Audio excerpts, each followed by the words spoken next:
Video को शुरू करने से पहले आप ये प्रूफ देखो। ये शेयर जो मैंने खरीदा था 32 रुपए पे, वो 1 साल से कम समय में 63 रुपए का हो गया है। मतलब कि मेरे पैसे डबल हो गए इसमें। तो दोस्तों आज हम बात करने वाले हैं पेनी स्टॉक्स के बारे में। मतलब कि ये ऐसे स्टॉक्स होते हैं जो 2 रुपए से ग्रो होके 2000 रुपए के भी हो सकते हैं। मतलब बहुत कम इन्वेस्टमेंट पे आपको बहुत ज़्यादा रिटर्न्स दे सकते हैं। और इसके साथ में हम स्टॉक मार्केट के कुछ इंपॉर्टेंट कॉन्सेप्ट्स भी सीखेंगे, जैसे कि स्टॉक स्प्लिट, मार्केट कैप और कंपनी का स्टॉक प्राइस बढ़ता या गिरता कैसे है। तो अगर आपने ये वीडियो एंड तक देख लिया तो ये एक वीडियो बहुत लोगों के लिए आई ओपनर होने वाला है। तो दोस्तों आपने राकेश झुनझुनवाला का नाम तो सुना ही होगा, जिसने इन्वेस्टिंग के जरिए काफ़ी वेल्थ क्रिएट की है। और ये भी सुना होगा कि उसने अपनी लाइफ का सबसे बड़ा इन्वेस्टमेंट टाइटन कंपनी में किया है। उसने इस कंपनी में 2003 में इन्वेस्ट किया था, जब इस कंपनी का स्टॉक प्राइस 3 रुपीज़ का था और आज इसका एक स्टॉक 3200 का मिल रहा है। तो ये इन्वेस्टमेंट अब तक 1000 गुना के ऊपर जा चुका है, जैसा कि आप इस चार्ट में देख सकते हैं। और आपको ऐसी बहुत सारी कहानी भी सुनने मिलती होगी कि अगर आपने किसी कंपनी में सिर्फ कुछ 1000 रुपये इन्वेस्ट किए होते, जब उस कंपनी का स्टॉक प्राइस 2 रुपये या 5 रुपये के आसपास था, जैसे कि ये टाइटन कंपनी में, तो आपने उससे बहुत बड़ी वेल्थ क्रिएट कर ली होती। लेकिन प्रॉब्लम ये है कि हम ऐसी कंपनीज ढूंढे कैसे, क्योंकि स्टॉक मार्केट में जितनी भी अब अच्छी कंपनीज हैं, उन सारी कंपनीज का प्राइस 1000 रुपये के ऊपर है। तो क्या हम इन्वेस्टिंग में लेट हो गए? तो दोस्तों आज की वीडियो में मैं आपको यही इन्वेस्टमेंट का सीक्रेट बताने वाला हूँ कि कैसे आप स्टॉक मार्केट के जरिए एक्चुअल वेल्थ क्रिएट कर सकते हो। तो सबसे पहले हम ये समझते हैं कि ये पेनी स्टॉक्स होते क्या हैं। तो जिस तरह इंडिया में 1 रुपया होता है और 1 रुपये के अगर आप 100 टुकड़े करोगे तो 1 पैसा होता है, तो उसी तरह यूएस में डॉलर होता है और अगर आप 1 डॉलर के 100 टुकड़े करोगे तो 1 पेनी होता है। तो पेनी स्टॉक का मतलब होता है ऐसे स्टॉक जिनका प्राइस बहुत कम होता है, जैसे इंडियन स्टॉक मार्केट के हिसाब से 2 रुपये या 5 रुपये का एक स्टॉक। और कुछ स्टॉक्स तो ऐसे भी होते हैं जिनका प्राइस 1 रुपये से भी कम होता है, जैसे कि ये कंपनी का स्टॉक हमें 80 पैसे में मिल रहा है।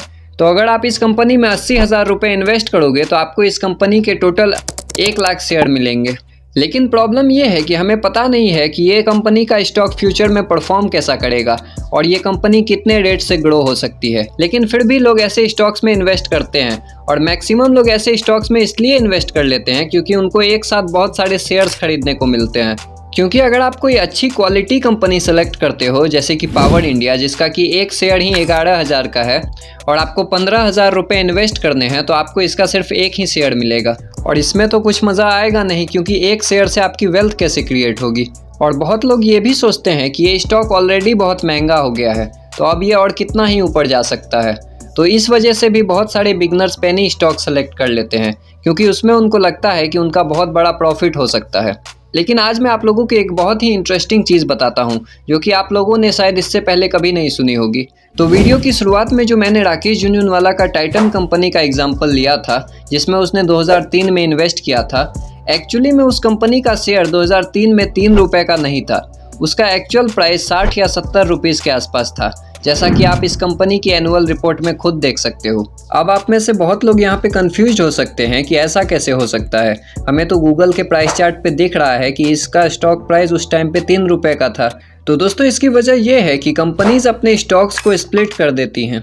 अब इसमें होता यह है कि कंपनी अपने स्टॉक्स को कुछ हिस्सों में ब्रेक कर देती हैं। इसको हम आगे डिटेल में समझने वाले हैं, लेकिन उससे पहले हम ये समझने की कोशिश करते हैं कि कंपनीज ऐसा करती क्यों हैं और ये हमारे लिए इतना इम्पोर्टेंट क्यों है।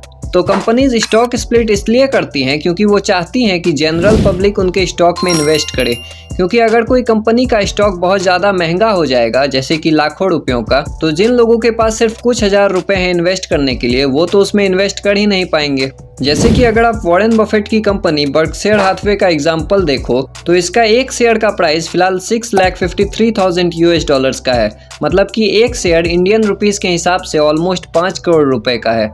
तो वॉरेन बफेट ने अपनी कंपनी के शेयर को कभी स्प्लिट किया ही नहीं, क्योंकि यूएसए में फ्रैक्शनल शेयर बाय करने का ऑप्शन होता है, जिसका मतलब ये है कि आप किसी कंपनी में $1 भी इन्वेस्ट कर सकते हो, भले ही उसका शेयर प्राइस कितना भी महंगा हो। तो अगर आपको बर्कशायर हाथवे में $1 इन्वेस्ट करना है, तो आपको इस कंपनी का एक शेयर का 0.000 समथिंग हिस्सा मिलेगा।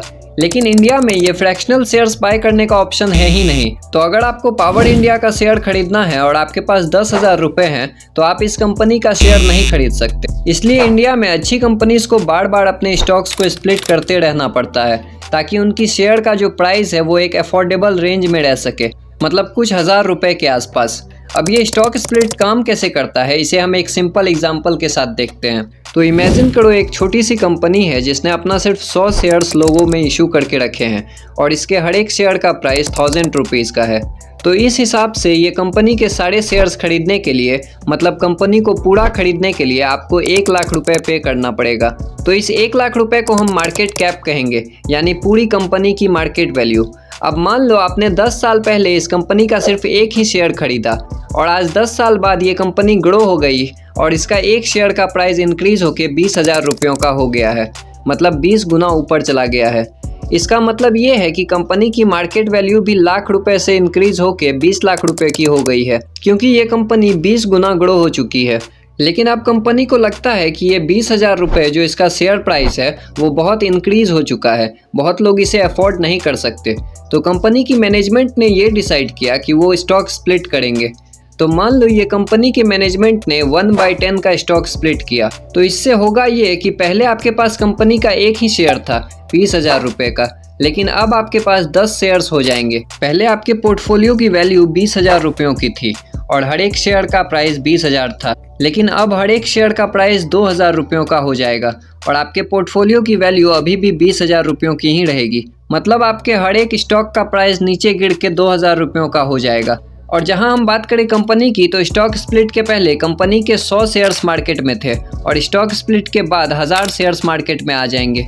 अब दोस्तों बहुत लोगों को लगता है कि स्टॉक स्प्लिट से या बोनस शेयर्स से या स्टॉक डिविडेंड से आपको एक्स्ट्रा पैसा मिलता है, लेकिन ऐसा नहीं होता। जब तक कंपनी की मार्केट वैल्यू इंक्रीज नहीं होगी तब तक आपके पोर्टफोलियो की भी वैल्यू इंक्रीज नहीं होगी। इसलिए आपको कंपनी को लॉन्ग टर्म के लिए होल्ड करके रखना होगा जब तक कंपनी ग्रो हो रही है। तो दोस्तों अगर आप थोड़ा सा गौर करोगे तो आपको पता चलेगा कि कोई भी कंपनी जब भी अपना IPO निकालती है, मतलब पहली बार कोई कंपनी पब्लिक में अपने शेयर्स को इशू करती है, तो उसका शेयर प्राइस अक्सर 100 रुपये से कुछ हज़ार रुपये के बीच होता है।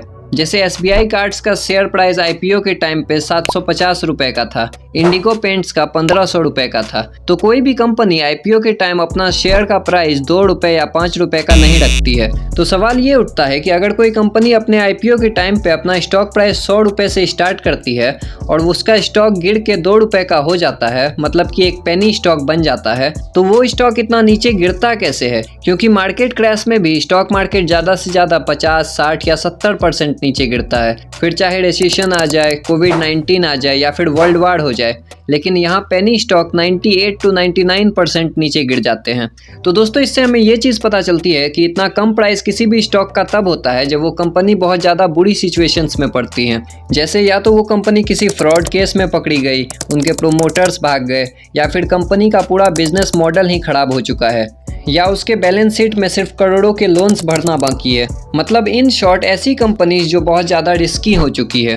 तो जब आप स्टॉक मार्केट में न्यू होते हो और आपके पास थोड़ा सा पैसा होता है और आपको बिजनेस को एनालिसिस करने का इतना एक्सपीरियंस नहीं है और आपने अपनी पूरी लाइफ में FD के अलावा कहीं पे भी इन्वेस्ट नहीं किया होता, तो आपको रिस्क ज़्यादा लेना चाहिए या कम? लेकिन दोस्तों प्रॉब्लम ये है कि रिस्क के बारे में कोई बात करता ही नहीं है, और सबसे बड़ी प्रॉब्लम तो ये है कि आपको सही तरह से गाइड करने वाले लोग मिलेंगे ही नहीं, क्योंकि 90% लोगों को स्टॉक मार्केट की इतनी नॉलेज होती ही नहीं है और बाकी 10% जिनको नॉलेज होती है वो तो सिर्फ अपना ही सोचते हैं। क्योंकि अगर आप एक छोटा सा YouTube सर्च करोगे तो आप खुद देख सकते हो कि हॉट स्टॉक्स और पेनी स्टॉक्स के ऊपर आपको हज़ारों वीडियोस देखने मिलेंगे। और कुछ यूट्यूबर्स तो ऐसे भी होते हैं जो हर रोज़ 5 मल्टीबैगर स्टॉक्स के ऊपर वीडियोस अपलोड करते हैं और उनके वीडियोस पे लाखों में व्यूज़ भी आते हैं। तो ऐसे काम करके ये लोग तो कंटिन्यूसली पैसा कमा रहे हैं, लेकिन इनके रिकमेंडेशन पे आप पैसा कमाओगे या नहीं, या फिर आप अपने कैपिटल को भी प्रोटेक्ट कर पाओगे या नहीं, इसकी कोई गारंटी नहीं है। इसलिए हमें ये जान के सरप्राइज होने की ज़रूरत बिल्कुल भी नहीं है कि maximum new investors stock market में लॉस क्यों करते हैं, और जब सारे न्यूबीज लॉस ही करते हैं तो प्रॉफिट कमाता कौन है? तो दोस्तों ये वही थोड़े से सेंसिबल इन्वेस्टर्स होते हैं जो अच्छी क्वालिटी कंपनी में इन्वेस्ट करते हैं और अपनी वेल्थ कंटिन्यूसली ग्रो करते रहते हैं, और सारा प्रॉफिट वो थोड़े से लोग लेके जाते हैं उनकी नॉलेज और कंपाउंडिंग की वजह से। तो दोस्तों अगर आप भी स्टॉक मार्केट से प्रॉफिट कमाना चाहते हो तो इस लेफ्ट वाली वीडियो पे क्लिक करके फंडामेंटल एनालिसिस सीखो, और इस वीडियो को लाइक और चैनल को सब्सक्राइब भी कर लेना।